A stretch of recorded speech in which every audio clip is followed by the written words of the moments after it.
Quando a gente fala muito dessa questão de atuarial e tal, uma coisa que vem na minha cabeça é umas letrinhas, tipo IBNR, RBNE. O que é isso? Explica pra galera aí, não que eu não saiba, não sei.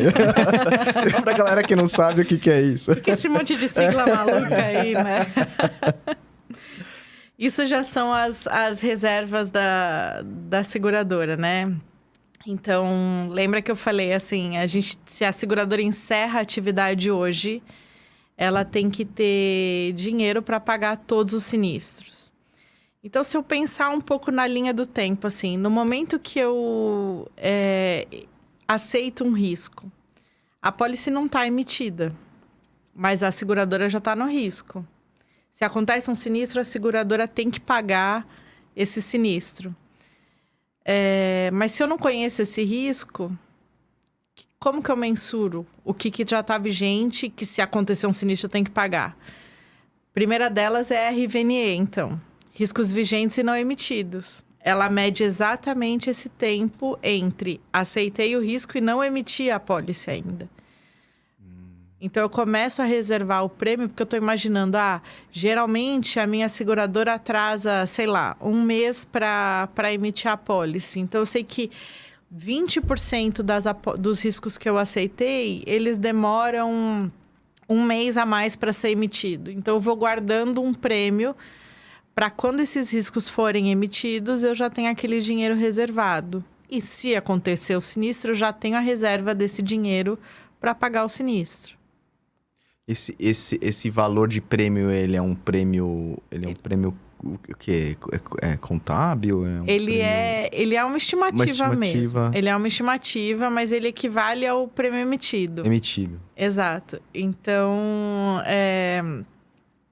por exemplo, se eu emitir a pólice hoje, eu tenho meu prêmio emitido e eu tenho a minha PPNG, que é a provisão de prêmios não ganhos, que desse prêmio que eu emiti, eu vou ganhando um pouquinho conforme a vigência da pólice vai passando. Esse prêmio RVNE, ele entra nessa linha de prêmio emitido e prêmio não ganho, porque ele é daquilo que eu já estou em risco e não conheço. Por isso que ele é uma estimativa. Então, ele pode te ajudar, dependendo de como a seguradora gerencia o prêmio dela, ele pode te ajudar ou não a bater a meta. Conforme você vai calibrando essa provisão. E na parte de sinistros, um que dá a polêmica de todos os dias é o IBNR. IBNR. Né? Então, aí eu vou focar um pouquinho no transporte, depois a gente joga para outras linhas também. No transporte, ele é muito dinâmico, né? Uhum. Então, assim, hoje eu tenho uma conta que me dá sinistro todo dia, e faz muito sentido você olhar para aquilo lá e já prever. Tem aqueles caras que vai... O agronegócio que eu sempre falo aqui, as pessoas vão achar que tem alguma coisa contra o agro, mas não é isso. Acontece. Mas é a característica. Às vezes você vai saber do sinistro dali 15, 30, às vezes até meses depois do que o sinistro ocorreu. E você tem aquele volume gigante dessas contas e você está colocando isso no cálculo. Fechei a carteira de agro dentro da empresa. Não faço mais. A partir do momento, eu acredito que o teu cálculo mude. É assim? Como que é na prática isso? Na prática, ele é por ramo, por tipo de negócio. Então, IBNR ele tem uma definição em inglês, né? Que é o Incurred but not reported. É o mesmo conceito que eu estava falando do prêmio. Então, o sinistro já ocorreu hoje, mas a seguradora ainda não sabe. Quanto maior é o tempo entre a ocorrência de sinistro e o aviso do sinistro na seguradora, maior é essa reserva de BNR. Então, se eu olho para o transporte, que a coisa é dinâmica, e ainda já tem aquele negócio do risco decorrido, do prêmio decorrido, o meu IBNR tende a ser pequeno.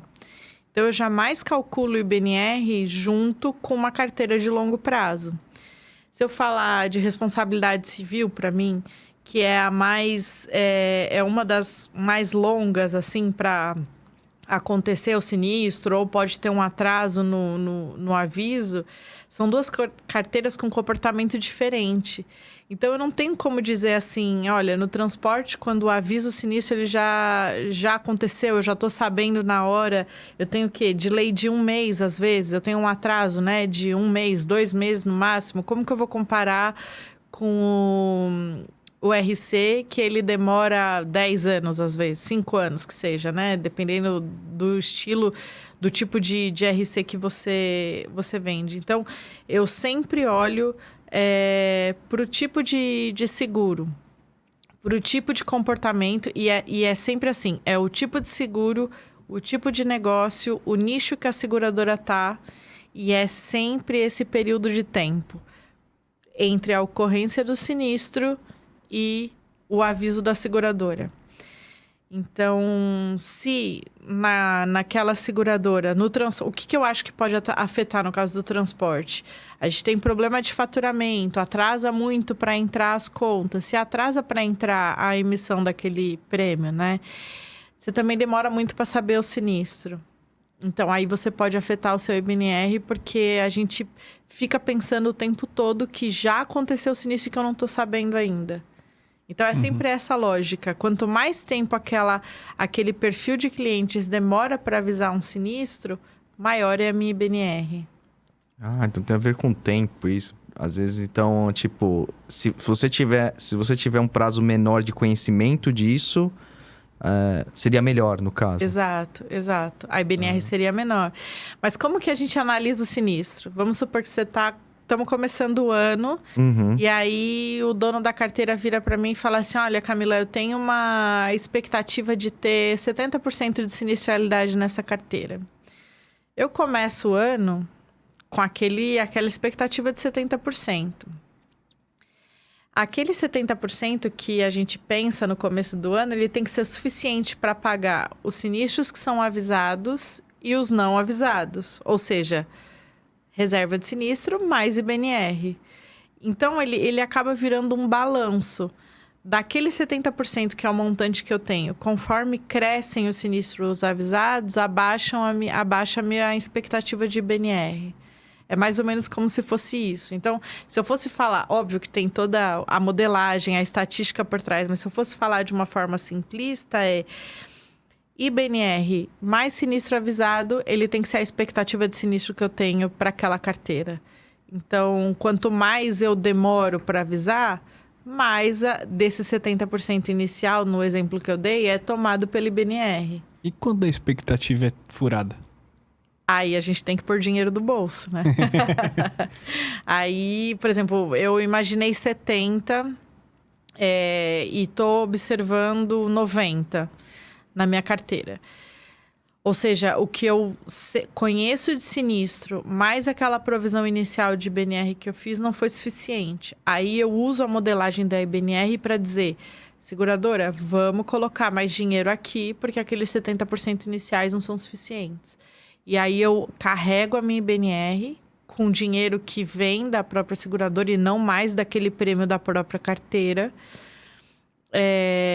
para poder calibrar e que essa conta de IBNR mais o sinistro avisado chegue nos 90% que eu tô observando. Nossa, por isso que é ruim, né, isso.